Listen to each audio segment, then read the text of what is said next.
उद्धव ठाकरेंनी मराठी माणसाला साथ घातली आहे एकत्र येण्यासंदर्भात. राजकीय पोरं पळवण्याची टोळी सक्रिय अरे आहे. जे आपली पोरं सांभाळू शकत नाही ते मुंबई काय सांभाळणार, राज्य काय सांभाळणार. मराठी माणसाला सोबत येण्यासंदर्भात देखील साथ घातलेली आहे उद्धव ठाकरेंनी, कसं पाहता? मराठी माणूस आता आठवला. मराठी माणूस जेव्हा मुंबईच्या बाहेर फेकला गेला, मराठी माणसाचं खच्चीकरण झालं, तेव्हा मराठी माणूस आठवला नाही.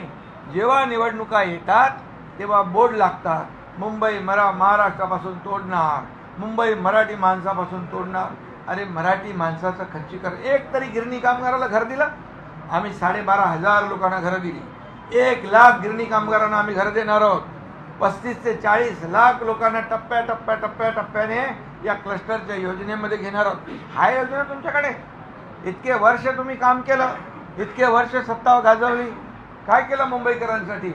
मुंबईकर सुज्ञ आहे, मुंबईकर सुज्ञ आहे. या निवडणुकीमध्ये त्याला विकास पाहिजे. आज युती झालेली आहे दोन्ही ठाकरे बंधूंची, त्यावरती तुमची काय प्रतिक्रिया आहे? महापालिका निवडणुकीच्या तोंडावरती उद्धव ठाकरे आणि राज ठाकरे यांची युती झालेली आहे. खरं म्हणजे लोकशाहीमध्ये युती आघाड्या होत असतात, पण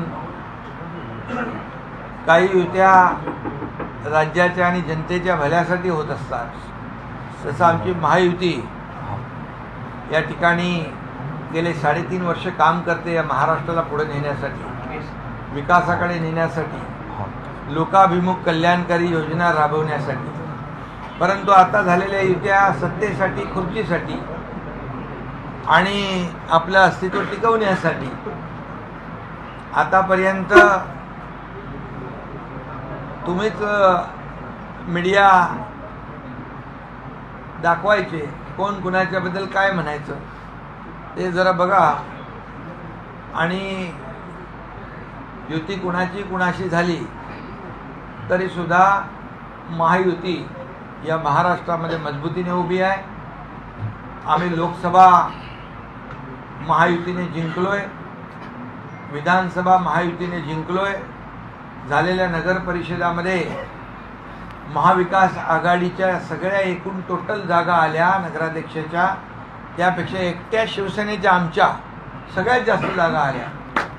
त्यामुळे अशा युत्या मला वाटतं या सत्तेसाठी, स्वार्थासाठी आणि आपलं अस्तित्व टिकवण्यासाठी, ज्यांचा काही म्हणतात ना कुणाचा जीव कुठं असतो पोपटामध्ये, तर काही लोकांचा ते मुंबईकडे सोन्याची अंडी देणारी कोंबडी म्हणून पाहतात. आता अंडी खात होते, आता कोंबडी कापायसाठी आले असतील. शिंदे साहेब 2020 मध्ये राज ठाकरे असं म्हणाले होते की विठ्ठलाला बडव्यांनी घेरलंय म्हणून मी शिवसेना सोडतोय. आता 2025 म्हणजे 20 वर्षाचा जर काळ आपण पाहिला तर 20 वर्षामध्ये विठ्ठलाला जे घेरलं होतं बडव्यांनी, ते बडवे गायब झाले की विठ्ठल गायब झाला की राज ठाकरेंना परत आपल्या भावाकडे जावं असं वाटलं? आता कोण गायब झालं मागच्या काही काळामध्ये? कोणी बाळासाहेबांची विचारधारा सोडली, कोणी काही लोक म्हणाले ऐतिहासिक युती आहे. त्यांनी बाळासाहेबांचा इतिहासच विसरले, ते ऐतिहासिक कसं काय होऊ शकतं? आणि त्यामुळे हे फक्त आणि फक्त स्वार्थासाठी आहे आणि सत्तेसाठी आहे आणि अस्तित्वाची लढाई लढण्यासाठी. कारण या महाराष्ट्रातल्या जनतेने निवडणुकांमध्ये त्यांची जागा दाखवलेली आहे. युतीमध्ये कुठलाही जाहीरनामा नव्हता किंवा विकासाचा अजेंडा नव्हता. आणि पांडुरंग कुठे आहे? विठ्ठल आमच्याकडे आहे. साहेब, प्रामुख्याने सांगायचं झालं तर ज्या पद्धतीने पक्षप्रवेश होत आहे, शिंदे साहेब तुम्ही हे सांगितलंच नाही की विठ्ठलाला बडव्यांनी सोडलंय की बडवेच आता विठ्ठल. ते आता ज्यांनी बोलले ना, जे म्हणाले त्यांना तुम्ही विचारलं पाहिजे. आता त्यांनी सोडलंय की त्यांनी ते राहिलेत का बदल? पण विठ्ठल आमच्याकडे आहे. मराठी तुमच्याकडे जाहीरनामा आज प्रसिद्ध करण्यात आला नाही किंवा जागा वाटप देखील जाहीर करण्यात आले नाही. थोडक्यात दिसली आहे. नाही, खरं म्हणजे मी आपल्याला एवढंच सांगतो, तुम्ही प्रश्न विचारला पाहिजे होते, मुंबईचा अजेंडा काय आहे, विकासाचा अजेंडा काय आहे. खऱ्या अर्थाने विकासावर मला वाटतं मी ऐकलं की एकही शब्द या प्रेसमध्ये बोलला गेला नाही आणि आम्ही तर विकासाचा अजेंडा घेऊन चाललाय. ते सत्तेचा अजेंडा त्यांच्याकडे आहे. शिंदे साहेब ज्या फक्त पद्धतीने सत्ता आणि सत्ता मिळवण्यासाठी, खुर्ची टिकवण्यासाठी, खुर्ची मिळवण्यासाठी बाळासाहेबांचे ज्यांनी विचार सोडले, विचारधारा सोडली, त्या लोकांना या महाराष्ट्रातल्या जनतेने 3.5 वर्षामध्ये त्यांची जागा दाखवलेली आहे. हे मला जास्ती आणखी सांगण्याची विस्तृतपणे आवश्यकता नाही, कारण जे आम्हाला असली काय आहे नकली काय आहे सांगत होते, आता असली काय नकली काय नगर परिषदेच्या निवडणुकीमध्ये लोकांनी दाखवलं,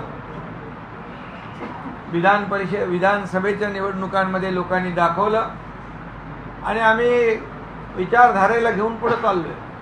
आमचा अजेंडा विकास आहे, आमचा अजेंडा डेव्हलपमेंट आहे. मुंबईच्या विकासावर इतके वर्ष ज्यांनी सत्ता भोगली, आजच्या पत्रकार परिषदेमध्ये एकही शब्द उच्चारला, मुंबईसाठी काय केलं एक तरी काम सांगावं. आणि आम्ही सांगतो, मुंबईकर हा मुंबईच्या बाहेर फेकला गेला याचं कारण कोण? सगळ्या डेव्हलपमेंटचे प्रकल्प कुणी अडवले, त्यामध्ये कोण आहे? आणि हे सगळं करत असताना आमचा अजेंडा आहे मुंबई बाहेर गेलेला मुंबईकर, फेकला गेलेला मुंबईकर, बदलापूर, अंबरनाथ, वांगणीपर्यंत, इकडे वसई, विरार, नालासोपाऱ्यापर्यंत त्याला पुन्हा मुंबईत आणण्याचं काम आम्ही करणार आहोत. यासाठी आम्ही क्लस्टर योजना, पुनर्विकास योजना, ओसी देण्याचा निर्णय घेतला. 20,000 बिल्डिंगला आम्ही पगडीमुक्त मुंबई करण्याचा निर्णय घेतला. आम्ही फनेल झोनमधले रिडेव्हलपमेंटचा निर्णय घेतला. पुनर्विकासाचा संपूर्णपणे जो मार्ग आहे हा मोकळा करण्याचं काम आम्ही केलं, कारण घर हे प्रत्येकाचं स्वप्न असतं. आणि बाळासाहेब म्हणाले होते 40 लाख लोकांना मोफत घरं देणार. काय प्रयत्न केले इतके वर्ष?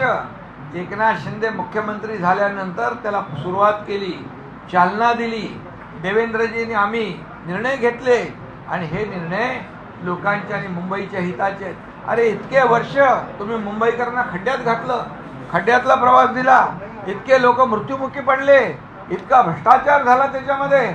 कॉन्क्रीटचे रस्ते आतापर्यंत का नाही केले? ते आम्ही त्याची सुरुवात केली मुख्यमंत्री झाल्यानंतर. पुढच्या वर्षा 6 महिन्यामध्ये मुंबई खड्डेमुक्त होणार आहे. मुंबई प्रदूषित करण्याचं काम कोणी केलं? मुंबई हे सिवरेज ट्रीटमेंट प्लॅन्ट करू शकले नाही इतक्या वर्षामध्ये. ते 7 STP आम्ही करतोय.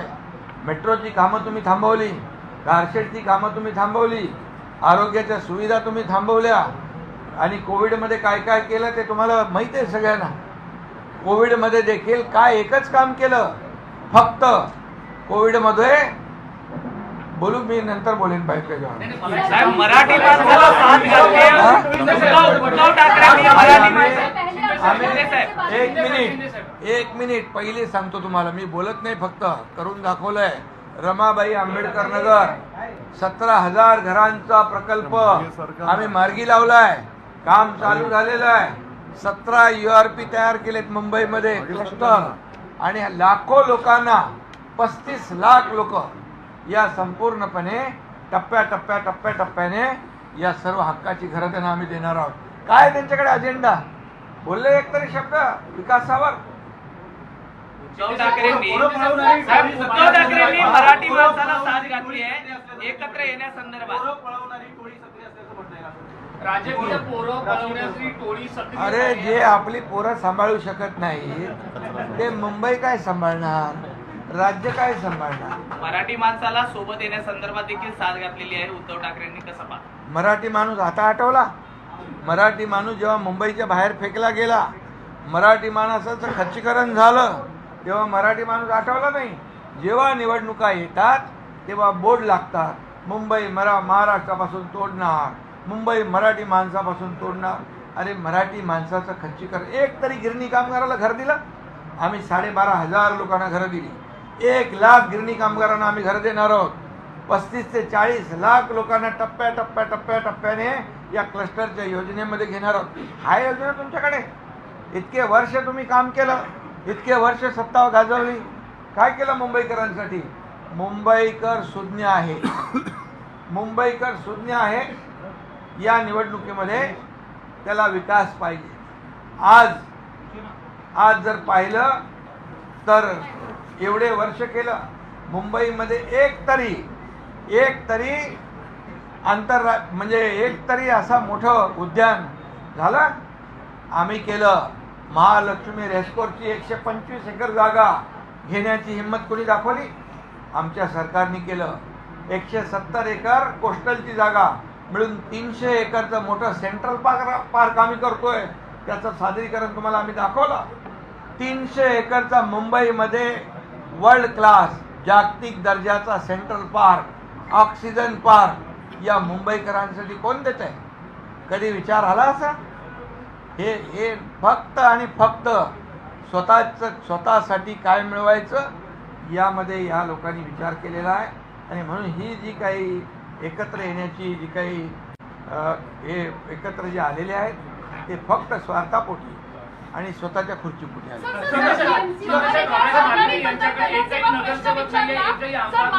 तरी उद्धव ठाकरे त्यांना गोंजारताना दिसत आहेत. 5 जुलै पासून त्यांना महत्व देताना दिसत आहेत. आजही त्यांनी राज ठाकरेंना पहिल्यांदा बोलण्याची संधी दिली. असं का करतायत उद्धव ठाकरे? अरे मी म्हणून तर सांगितलं त्यांच्याबद्दल अगोदर काय काय बोललेत ते जरा बघा ना.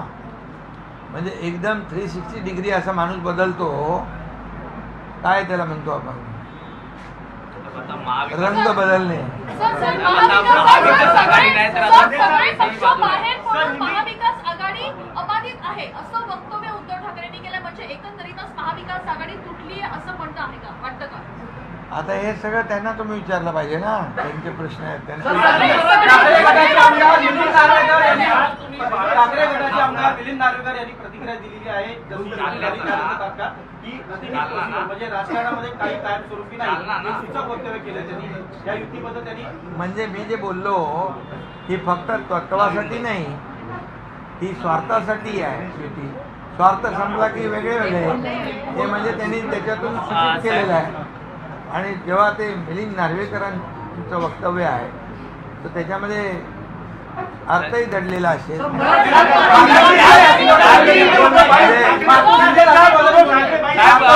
मुंबई बाबत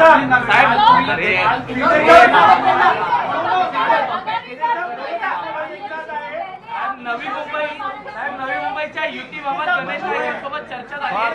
म्हणजे काय म्हणतो आपण? अरे बाबा, कामापुरता मामा, काम संपलं का